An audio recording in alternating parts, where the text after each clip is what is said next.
We are reading from the Srimad Bhagavatam, 4th Canto, Chapter 28, Text 33. Vibhajya Dhanayebhyah Kshmam Raja Rishi Malayadvaja Ariradaishu Krishnam Saha Jagama Kulachalam Vibhajatanebhya Kshmam Rajashir Malayadvajaha Ariradaishu Krishnam Sajagama Kulachalam Vibhajatanebhya Kshmam Rajashir Malayadvajaha Ariradaishu Krishnam Sajagama Kulachalam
Vibhajya,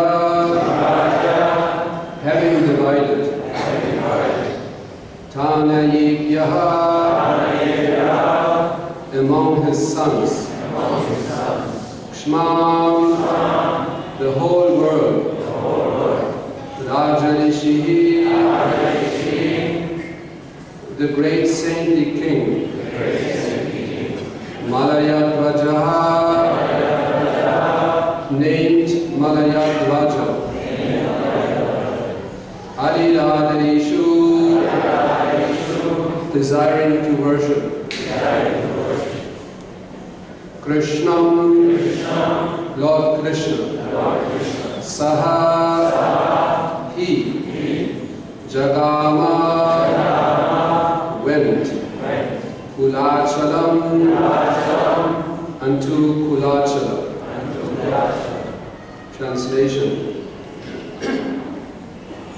After this, the great saintly king Malayadvaja divided his entire kingdom among his sons. Then, in order to worship Lord Krishna with full attention, he went to a solitary place known as Kulacha. Purport. Malayadvaja, the great king, was certainly a Mahabhagavata, topmost devotee. By executing devotional service, he begot many sons and disciples for propagating the Bhakti cult, Shravanam Kirtanam Vishnu. Actually, the entire world should be divided among such disciples. Everyone should be engaged in preaching the cult of Krishna consciousness. In other words, when disciples are grown up and are able to preach, the spiritual master should retire and sit down in a solitary place to write and execute Nirjana Bhajana. This means sitting silently in a solitary place and executing devotional service. This Nirjana Bhajana, which is the silent worship of the Supreme Lord, is not possible for a neophyte devotee.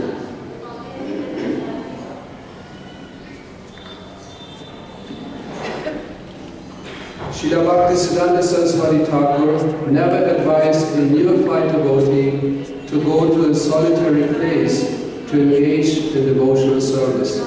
Indeed, he has written a song in this connection.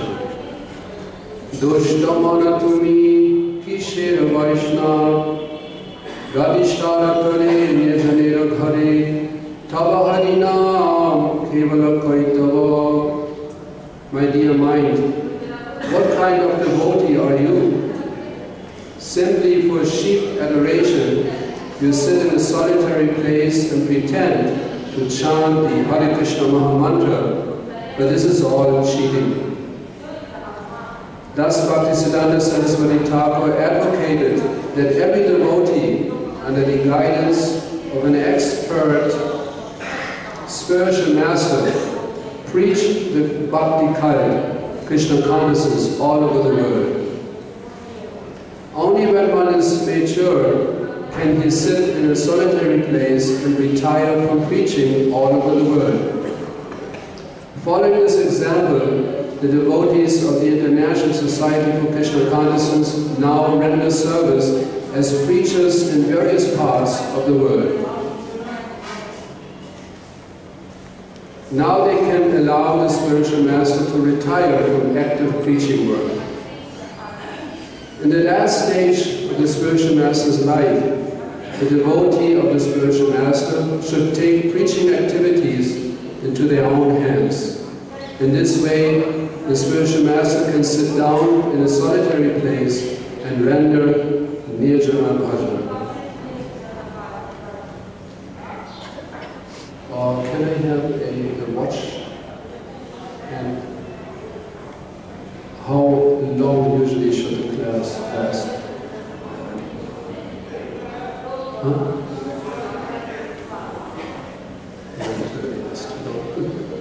Can I just have a watch?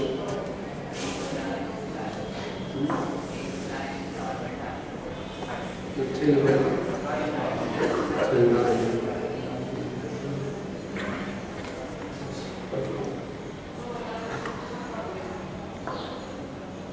This is working. Okay, let's see.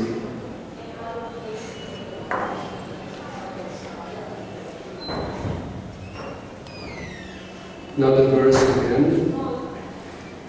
Vivajya tana ye bhyakshmam rajashya malayadvaja arira daishu krishnam sajjagam kulacha. Translation.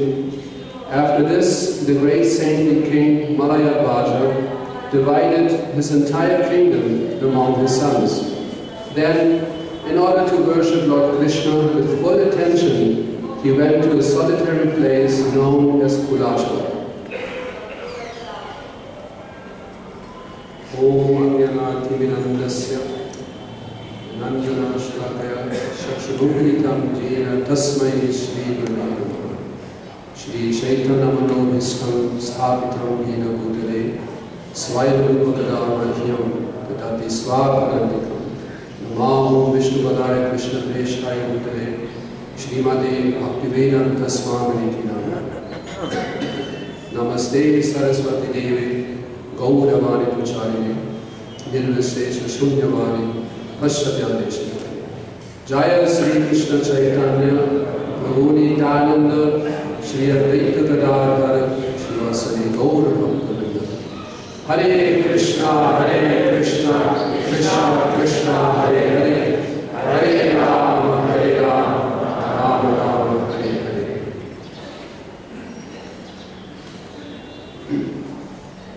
Vibhaja Kshma in this verse means dividing the earth,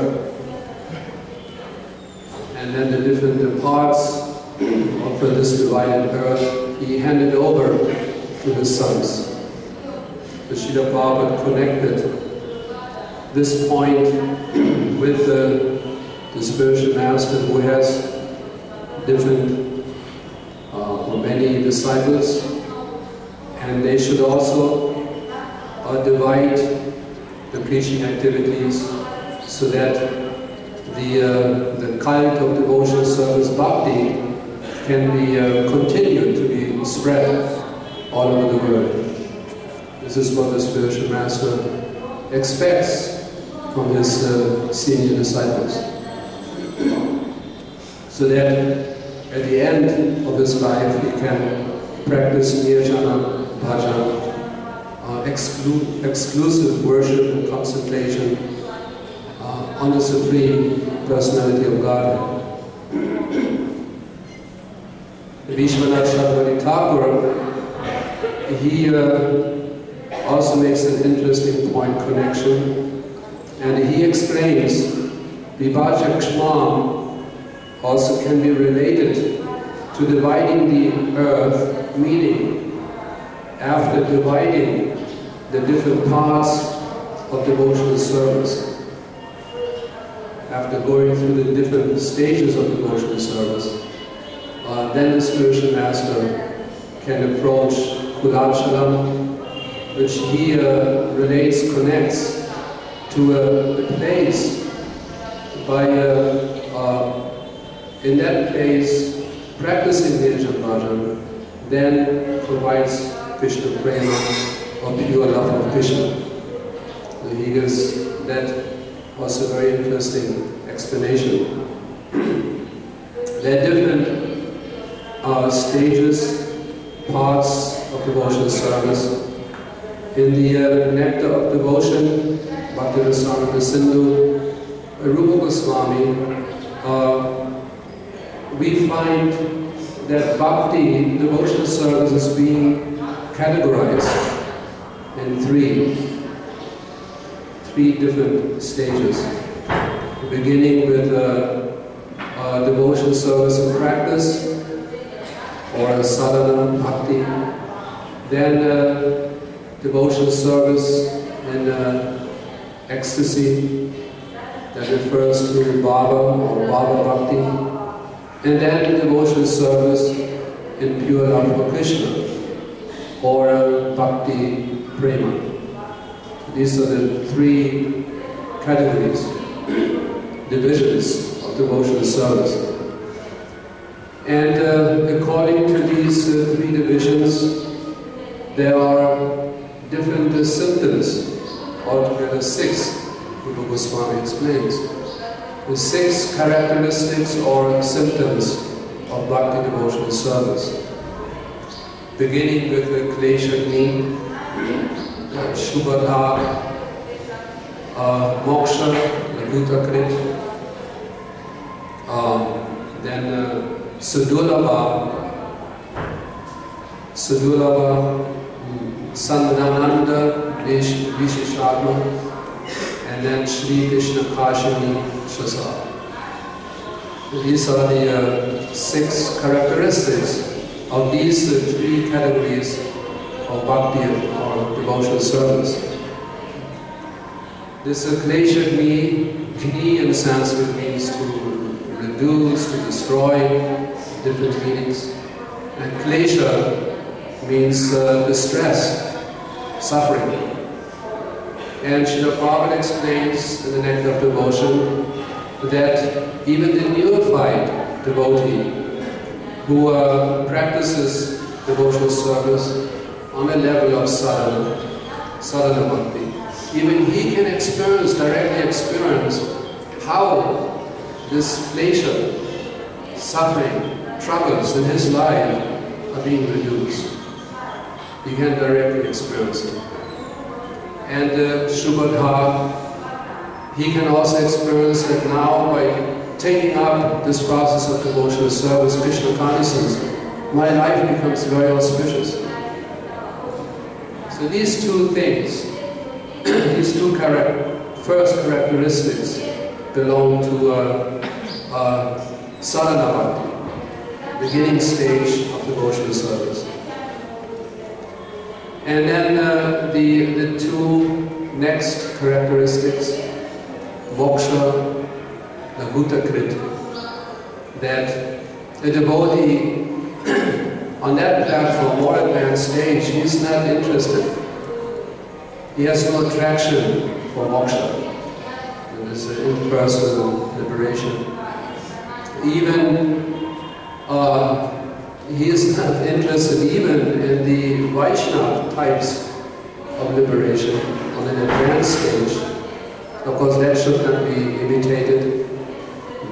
I remember doing one morning walk, one disciple of Srila Prabhupada made the point that he wants to stay life after life in this material world in order to preach, spread Krishna consciousness. And Srila Prabhupada did not very much approve of that, although it is a very enthusiastic and noble statement. But Srila Prabhupada didn't approve. He said, you want to stay life after life because you're attached to this material world. That's your motivation. This is why you want to return. So that cannot be imitated. In the beginning, of course, the devotee must have the desire to get out of this material existence because it is full of suffering. I want to return home back to Godhead. But on a more advanced stage, he simply depends on Krishna. Wherever Krishna wants to place me, put me, to render service to him, that is my shelter. This is where I want to go. Not where I want to go, where Krishna wants me to go. There I want to go, in a more advanced stage. So this moksha lakuta krit and sudurlabha, again that fourth quality characteristics still belongs to Bhava Bhakti, very rarely attained. So that more advanced stage of Krishna consciousness, it is not that simple to reach that platform, to make advancement, that spiritual emotions develop in the devotee. We can talk a little more about this point later. And then Santananda Visheshatma. That means the devotee on an even more advanced stage of devotion service, Prema Bhakti, he experiences a bliss, an ecstasy which cannot be expressed in normal words. Inexplicable bliss and ecstasy. And then finally, Sri Krishna Kasha. That means pure devotional service on the level of prema, pure love for Krishna. That even attracts Krishna. So we can talk a little more about these different characteristics. Klesha. Klesha means distress, suffering. And it is described there are three types of klesha. The first one, papa. Papa simply means sin, and to be engaged in sinful activities. And then papa bijam, that means seed, the seed of sin, which is lingering in the heart. And then avidya or nastiness. These are the three types of klesha.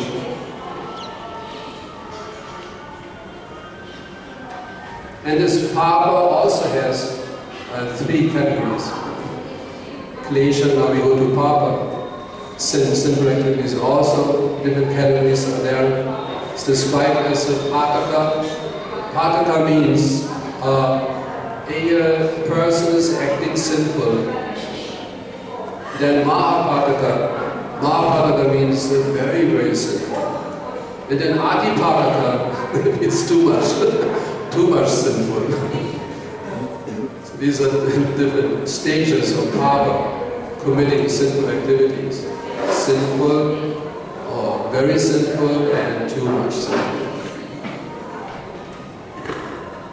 And this Papa Bija within the heart prompts a person to commit sinful activities, so that much we know.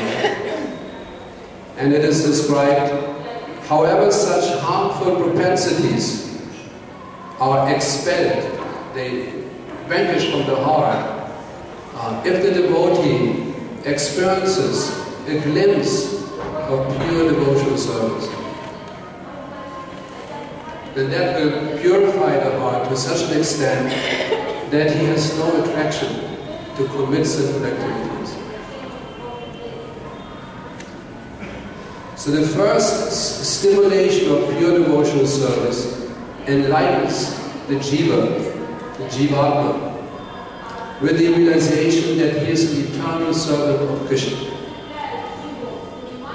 And thus it evaporates what is described as Svarupa Brahma. Brahma in Sanskrit means mistake.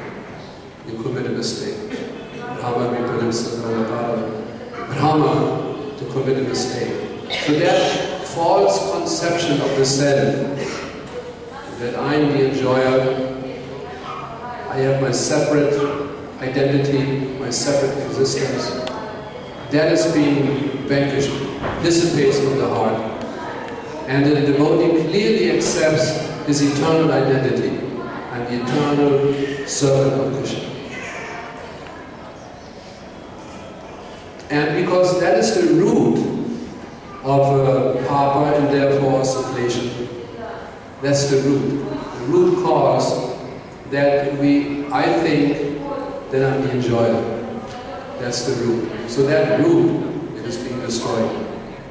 Therefore, all these 3 forms of distress, this Papa Bija, and the Avidya, are dispelled simply by properly engaging in the sadhana bhakti, following all the rules very, very nicely, regularly. One advances to that platform. Then Shupada means the bestower or giver. Dha means to give. Shubha means auspiciousness. And then devotional service with more advanced, still be on a sadhana bhakti platform. Shupada. Everything becomes auspicious. This nice explanation. Good fortune and auspiciousness means to ascend to a position of attracting the love and respect of everyone. To have available all varieties of pleasures and comforts that brings joy. To be adorned with all good qualities. It is explained there are 4 qualities in a devotee who practices properly devotional service. The first quality he develops is humility, humbleness, then compassion, pridelessness, and then finally a very magnanimous respect for all living entities. So these symptoms or characteristics they develop in the devotee. As a result, the jiva is loved and respected by everyone in the world. All the good qualities automatically manifest in the personality of the devotee. Pure devotional service is competent to bestow upon the devotee all pleasures and comforts. It is explained even material comforts. everything is being provided to the devotee. Of course, the devotee, he has no attraction for anything material. But the fact is that pure devotional service blesses the devotee in so many different ways. And that's one explanation of Shubhada, the bestower of good fortune. Then we move to Bhava Bhakti, more advanced platform, and the two previous ones, of course, they're contained. Hare Krishna. The two previous ones of Sadhana Bhakti, they also contained, of course, and Bhava Bhakti, but now we have two additional qualities, beginning with the Moksha Lakuta Krit, or a feeling of a disregard for liberation. There's one description, even a touch of the ecstasy of bhava, spontaneous loving attachment for the Supreme Lord, makes the jiva disinterested in dharma, artha, karma, and moksha, and liberation. No more interest. Sadhulabha, that's the second additional characteristics of Bhava Bhakti. Sadhulabha means devotional service in ecstasy. It is rarely attained. And the reason for that is, one may perform so many different, various sadhana performances, following rules, regulations, austerity, tapasya, everything, for many, many, many years, and to one's best ability. But one will never attain a devotional service in bhava unless one performs devotional service which is free from a discrepancy. This is why sadhana is so important. The sadhana platform, the devotee learns to execute devotional service without any discrepancy. No flaws, no mistakes, no misunderstandings, no offenses. That's the importance of sadhana. Then he can proceed to the next higher level.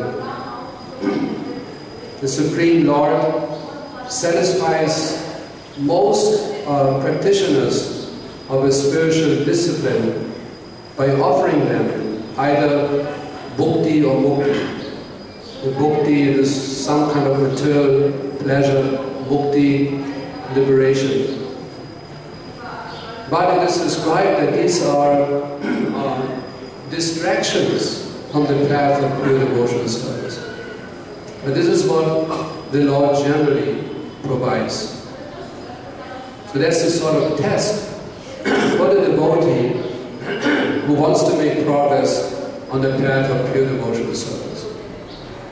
So these two allurements, bhukti and mukti, makes devotional service on the Bhava platform very difficult to attain, very difficult to reach. Because there cannot be any desire for bhukti or mukti any longer.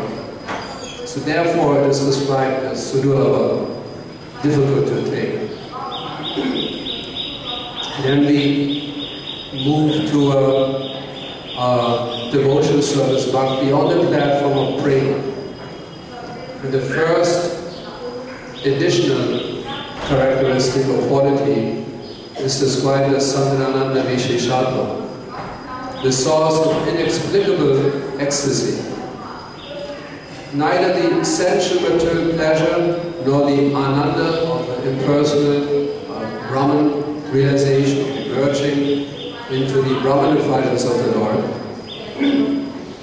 Now you can imagine if any material pleasure and Brahmananda, if you multiply this by trillions of times, it cannot even come close to an atomic fraction of the ecstasy that the devotee feels on that platform of Prema Bhakti. Rupa Goswami gives one verse,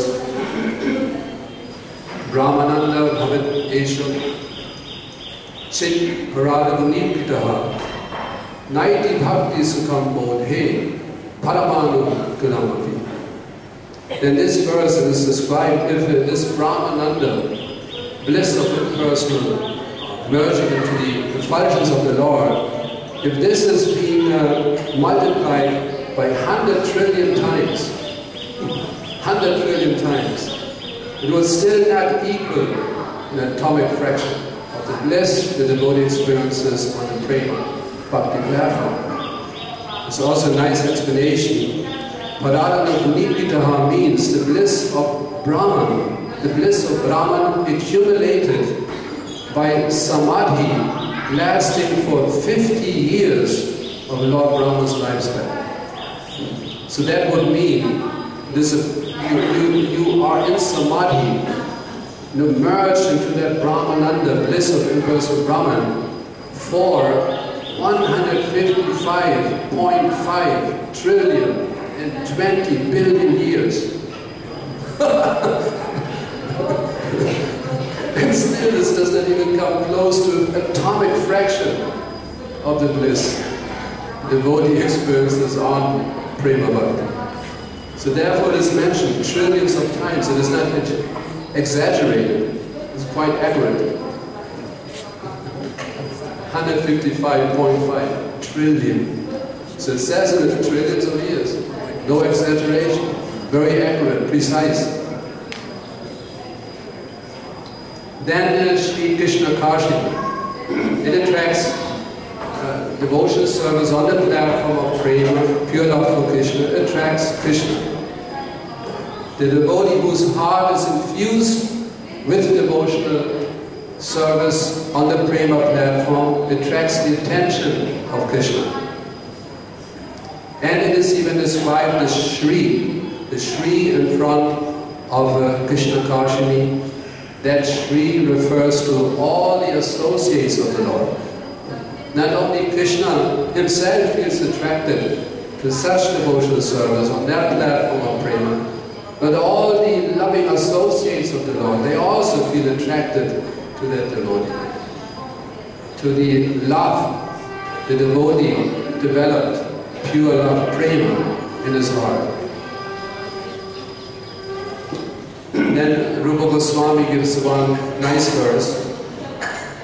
The sadati mam yogo na samyam dharma udava na svadhyayas tapastyago yata bhaktir mamojita. But this verse explains that unalloyed devotional service in the form of Prema Bhakti rendered to me by my devotee brings me under control, Krishna explains. Brings me fully under control. Then this Mam Yoga, this mystic yoga process, Sankhya, Dharma, pious activities, Svadhyayas means Vedic studies, Svadhyayas, then this tapas, tyago, austerity, renunciation, that cannot really, this sadhati means it cannot bring me under control at all. But this pure love of the devotee, this prema, love for Krishna, that brings Krishna under control. So Rupa Goswami quotes this specific verse in order to substantiate this point of Krishna Kashi. Urjita in this verse, Urjita in Sanskrit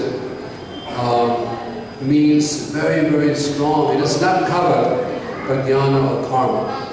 Same as Tivarina, Tivarina Bhakti Yoga. Tivarina, Urjita means pure, not covered. Like the sunshine. The sunshine is not covered by any clouds, especially here in Vrindavan. Very strong, you can feel. So like this, Urjita. Then Rupa Goswami, he did not feel fully satisfied by quoting this verse, because it only refers to Krishna. Therefore he is adding a second verse from the 7th canto of Srimad Bhagavatam. My dear Maharaj Yudhishthira, all of you Pandavas are extremely fortunate, for the Supreme Personality of Godhead lives in your palace. And because He lives in your palace, so many great sages, sadhus, devotees, they all visit you. That's the meaning of Munayaha in that verse. Munayaha means all the great sages. Abhiyanti almost always visit you, Pandavas, because Krishna is residing in your palace. So Rupa Goswami quotes this particular verse in order to substantiate the point that Shri, even all the associates of the Lord, of Krishna, they also feel attracted to a devotee who executes devotional service on that elevated platform of prema, of pure love for Krishna. So that is the topmost platform. All these characteristics are contained in our prema bhakti, and that's the topmost platform, sadhya bhakti. Sometimes we also, or quite often, we find the term hridaya. Hridaya means heart, explained in the process of executing devotional service. That also has to be understood properly. What do we mean by heart? It obviously doesn't mean this physical heart pulsating, boom, boom, boom. It doesn't mean that heart. But then, what does it mean, heart? I noticed doing our Kirtan Veda, often there's an announcement, chant with your heart, please. Louder, chant with your heart. What does it mean? How can I chant with my heart? So the explanation is that this hridaya, heart, means the see, normally if you describe the soul, you use the term atma. And heart refers to the spiritual emotions of the soul. Bhava platform, prema platform, that means heart. This heart refers to spiritual emotions. So it is not that simple to just from 1 second to the next jump to the bhava or prema platform and chant with your heart. Not that simple. It is rather hard work, which will occupy our entire life, to kick out all these disturbing, impure elements in practicing devotional service. It is hard work. But Krishna is very kind. And when the devotee is sincere in his endeavor, when he receives proper instructions, intelligence from the spiritual master, instructions of the spiritual master, then he will be blessed to make proper progress in the path of devotional service. This is why Srila Prabhupada, that Dushtamanatami Krishna Vaishnava Pratishthadatani Nirja Niraghare Tava Harina Kevala Kaitava. Srila Prabhupada quotes this verse quite often in his various purports, in his classes, in his writings. He's quoting very much this verse. Because this verse, it is like a, how did Jayapataka Maharaj, he wrote that book on these verses by Bhaktisiddhanta Saraswati, and he uses the term, this verse is like a nuclear blast. He uses the term, like a nuclear blast in the life of a devotee who sincerely wants to practice Krishna consciousness. It just blows away all these various types of anarthas, disturbances on the platform of pure devotional service. So this verse is so important. What kind of devotee are you? This verse addresses the mind of the devotee. What kind of Vaishnava? King Vaishnava. What kind of Vaishnava are you? And Srila Prabhupada warns us. Many times Srila Prabhupada connects this particular verse, quotation, with the tendency of being aloof of the association of devotees. Practice alone somewhere. We should exactly do the opposite, according to that verse. We must do the opposite. As more devotees are present, as better for me. Especially better for my false ego. Because as more devotees are there, more instructions I will receive. Don't fall asleep. Sit properly. Can you do this service? Can you do that service? So many instructions. Very, very nice for the false ego. But when you are alone, chanting Hare Krishna, Hare Krishna, then one might fall prey to that what Bhaktisiddhanta Saraswati Thakur warns us about, thinking I'm such an elevated Vaishnava. Just see. The others, what do? Sleeping, this, that. I'm here chanting Hare Krishna. I'm so elevated, so advanced. Should always chant Hare Krishna in the association of as many devotees as possible. 10,000, 20,000.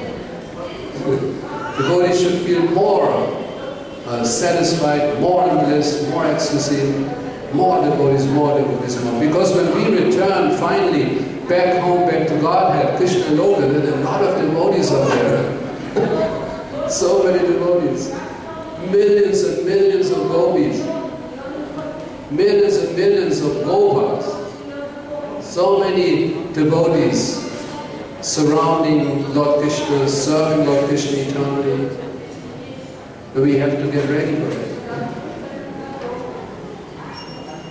So the time is almost over. We would like to stop at this point. Srimad Bhagavatam ki jai, Gaur Premanande Hari Hari Bol, Srila Prabhupada ki jai. Are there any comments?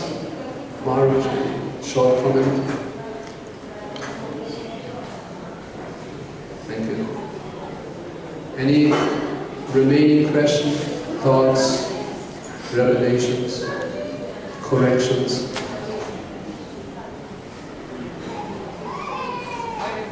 Then we can, oh that's, yeah, we have two questions. We don't have a mic, a traveling microphone.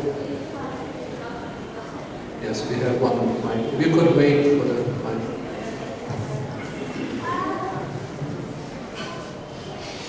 Thank you very much for class.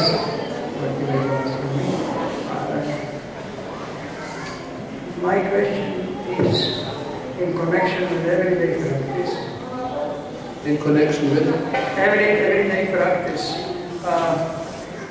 Morning sadhana. We are circumambulating Tulsi. I can We are circumambulating Tulsi.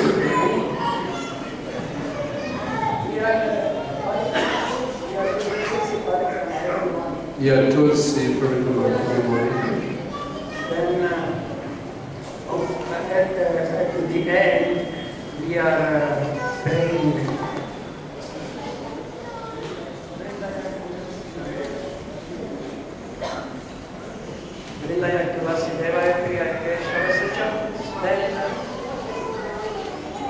Somebody is saying Krishna Bhaktivaibhava, somebody is saying Vishnu Bhaktivaibhava. But my please you correct me. I was somehow thinking about this. I came to the conclusion that these devotees are Krishna Bhaktivaibhava. They are in persons they are decorating this Shastra which are written Vrindaya Vasudevaya Priya Kesho Sacha Vishnu Bhaktivaibhava Satyavati Namaha. These words, so please correct. I'm not in the position of smashing you. You can, how can I stop you to chant Krishna? a sin I can commit. Telling anyone to stop chant Krishna. So if you want to chant Krishna, go ahead. Nice. So Krishna, Vishnu, and we talk about the same person, no? Krishna, Krishna. Maharaj, you have any comment? We need the microphone.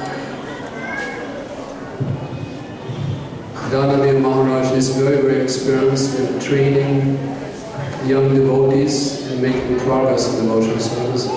So my question would be, how do we relate that question to the incident where Sarvabhauma Bhattacharya changed the verse from moksha to bhakti? Yes. Bhakti pade, moksha pade. Yes. And Lord Chaitanya didn't agree. Yeah. He explained that it means that also. Yeah, he didn't. That's a good point.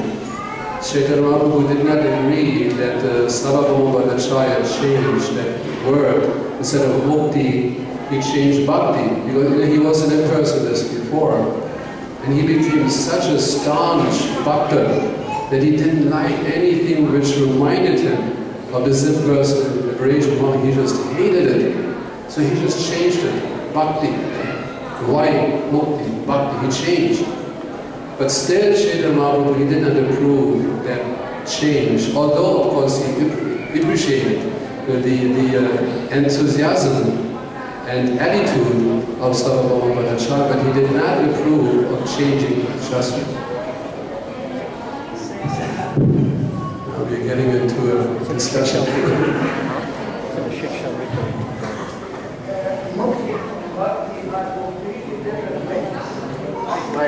Mukti and bhakti are completely different things.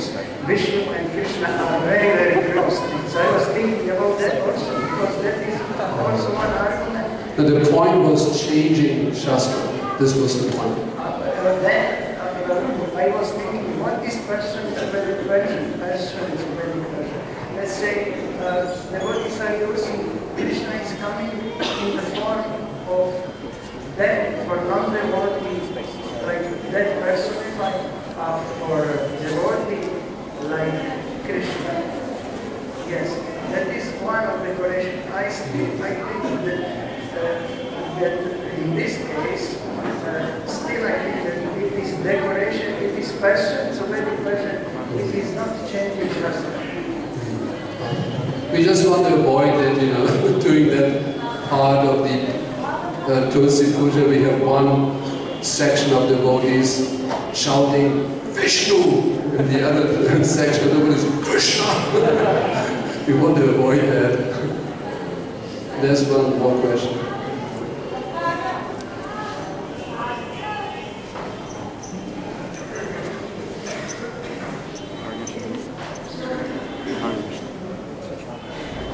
Hare Krishna. Maharaj, you were mentioning in the passage, you were speaking about this comment, this famous chant with your heart. It almost sounded as if, unless we get to the highest platform of devotional service where we have genuine, pure love for the Lord, it's almost redundant or irrelevant to even try to chant with affection, because, so is that, did I understand you correctly? No, I mean, it's not. We have to chant, but we should chant with our tongue, lips, throat. We should chant. That's the beginning stage.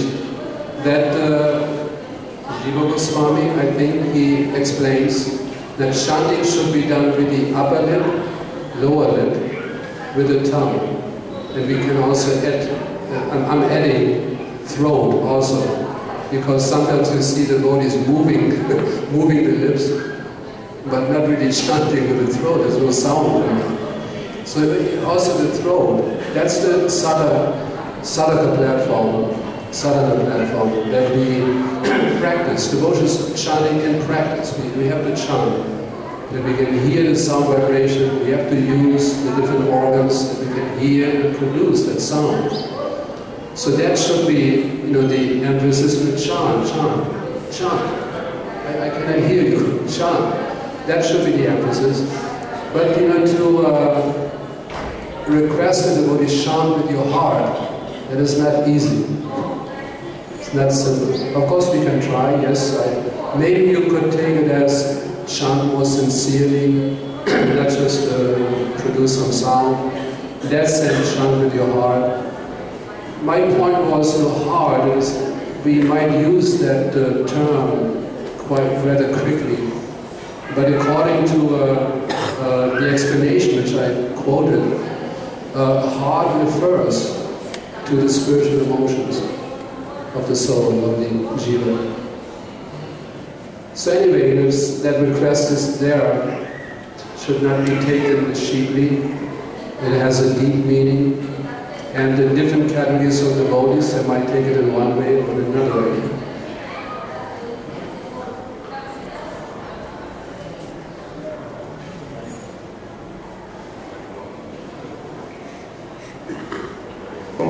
Hare Krishna. Yeah, that was Madhava Prabhu, leading the kirtan. And at one point he also said, it's like an exercise. He says, we're at the time of death. This is the last Maha Mantra we're chanting in our life. So in that sense, whether you get into the technical aspect of it's really from the heart according to the standard of Rupa Swami, etc. But at least in my case, it kind of gave me a hint of being more mindful. And not just like, okay, here's a lot of devotees, it's nice music, and here we are in Sri Mayapur Dham in this case, but also that individually we should approach our jhana with that intense feeling. So at least he was moving us in the right direction. Yes, okay. Of course, we know we have to take to the entire package to chant properly. That begins with what time you get up in the morning. What do you do throughout the entire day? So again, my point is, it is not that simple to just chant with your heart. It is not easy. We have to take to the entire process. Study Srila Prabhupada's teachings regularly. Only take prasadam. Srila Prabhupada wrote an initiation letter to me. Only eat prasadam, nothing else. You have to do everything. Take to the entire process. Then we might be able to approach that platform of actually chanting with our spiritual heart. So thank you very much for your patience, attention, and for your wonderful comments. Hare Krishna.